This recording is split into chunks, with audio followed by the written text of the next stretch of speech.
अस्सलामुअलैकुम दोस्तों, उम्मीद है कि सब खैरियत से होंगे। एक ज़बरदस्त सा दुआ है बुखारी शरीफ और मुस्लिम शरीफ के हवाले से। दुआ थोड़ी बड़ी है लेकिन इसके बहुत बड़ी फजीलत है, बहुत बड़ी कीमती दुआ है ये। तो मैं पढ़ता हूँ, मेरे साथ साथ पढ़िए। ये दुआ है ज़िंदगी और मौत के फितने से अल्लाह की पनाह। मेरे साथ साथ पढ़िए।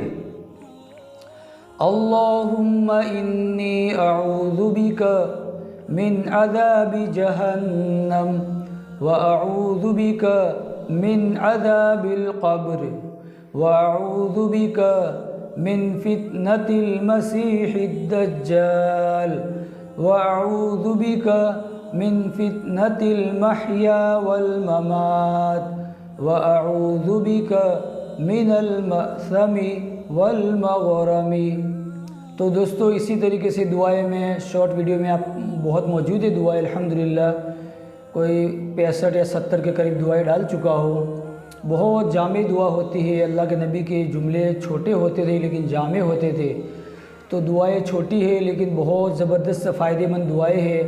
तो इनको याद करें, इनको पढ़ें और अपने घर में भी अपने माँ बहन को, जो भी हमारे परिवार में, इनको भी सिखाएं और इन दुआओं को आगे ज़्यादा से ज़्यादा शेयर करें ताकि हमारे भाई जो और भी है वो भी इस दुआ को पढ़े और उनको याद करें। हर मौका महल की दुआएं डालता हूँ मैं।